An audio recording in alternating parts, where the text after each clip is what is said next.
Hey there, if you're getting ready for the TOEFL or IELTS, then you know that every single point counts. Today, we're going to dive into something that can seriously make or break your score, and that's pronouns. Seriously, if you nail this one skill, you're going to see a huge jump in how polished your writing and speaking sounds.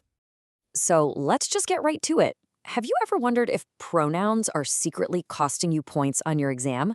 I mean, it's so easy to make a little slip up, right? But on a high-stakes test like this, those tiny mistakes, well, they add up. They can make what you're trying to say sound kind of confusing or just off. But hey, here's the good news. This is so fixable. In just the next 5 minutes, we're going to break it all down. I promise, by the time we're done, you are going to feel way more confident about this stuff.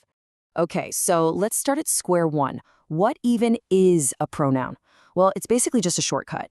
It's a word you use to replace a noun so you don't sound like a broken record. You know, instead of saying, Mary is a student, Mary studies hard, you can just say, Mary is a student, she studies hard. See how much smoother that flows? That's exactly the kind of natural English the examiners are listening for. All right, let's get into it. Think of this next part as building your own personal pronoun toolkit. We're about to stock it with all the core types you'll need to have ready for your exam. Okay, this table right here. This is basically your cheat sheet for the big three. First, you've got your subject pronouns. That's your I, he, she, they, the ones actually doing the thing. Then you've got object pronouns. Me, him, her, them. They're the ones the action is happening to. And finally, possessives, which are all about ownership. You know, my, his, theirs. Getting this difference is, well, it's everything. You say she helps me, right? You'd never say she helps I. It just sounds wrong. Nailing this is non-negotiable. All right, quick pop quiz. How would you fill these in? She helps blank, and this book is blank. Take a second. Did you get me for the first one and mine for the second? If you did, awesome. That means you've got the object and possessive pronouns down pat. Next up, reflexive pronouns. You know these guys, they're the words that end in self or selves. The easiest way to think about them is that the action is like a boomerang. It comes right back to the person who started it. So if I teach myself, who's the teacher and who's the student? It's me and me. Same with she prepared herself. She's doing the preparing for herself. And then we've got the demonstrative pronouns. I like to call these the pointing words. It's literally this, that, these, and those. They're super simple, but incredibly useful for pointing stuff out. This is for something right here. That is for something over there. Same for these and those, but for plural things.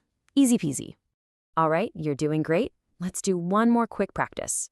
He taught blank and blank are my keys. So, what do you think? For the first one, it's himself, right? The action boomerangs back. And for the second, it could be these if they're in your hand, or those if they're across the room. See, you're totally getting this. All right, deep breath.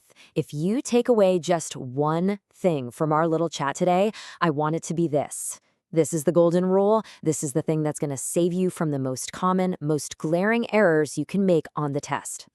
Ready? Here it is. A pronoun must match the noun it's replacing, and it has to match in two ways. Number, so singular or plural, and gender. It's called pronoun agreement, and trust me, for formal academic writing, this isn't just a suggestion, it's a hard and fast rule. So let's look at a super common mistake with number. If you have the noun students, which is plural, right, the pronoun has to be plural too. You can't say the students forgot his book. It has to be their books. It feels like such a tiny little thing, but to an examiner, oh, that's a massive red flag waving right in their face. Now here's a tricky one, a real trap. In everyday casual English, lots of us say the student forgot their book. And that's totally fine when you're just talking. But for these formal exams, student is singular. So the technically, formally correct way to say it is his or her book. I know it sounds a little clunky, but using it shows the examiner that you really know your stuff and you're paying close attention to detail. Okay, you've learned the theory, you've seen the examples, now it's time to hit the gym. The grammar gym. Let's do a quick workout and put those new pronoun muscles to the test with some questions that look just like the real deal. Okay, question number 1. Every student should bring blank own lunch. Your choices are A, their, or B, his, her. What do you think? Remember that golden rule we just talked about? And the answer is B, his/her. Did you get it? The key here is that little word every. Every student is actually treated as a singular noun, so we need a singular pronoun to match. If you got that one, give yourself a pat on the back. All right, let's do one more. The manager spoke to my colleague and blank. Should it be A, I, or B, me? This one is all about knowing if you need a subject or an object pronoun. The correct answer here is B, me. Here's the deal. The pronoun is the object of the preposition to. But forget the grammar jargon for a second. Here's a super easy trick. Just take out the other person. Would you say, the manager spoke to I? No way, right? You'd say, the manager spoke to me.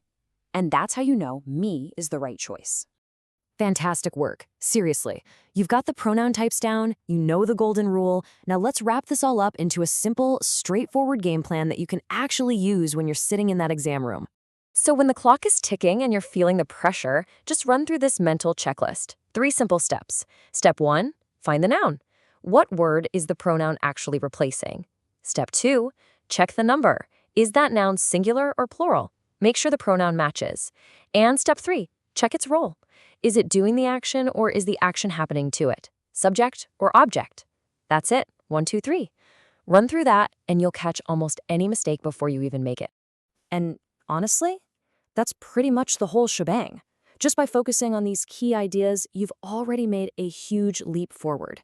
You've got the toolkit, you've got the game plan, all that's left is to practice a little. So when you get to test day, just trust yourself. You know this stuff. You're ready. Go ace that exam.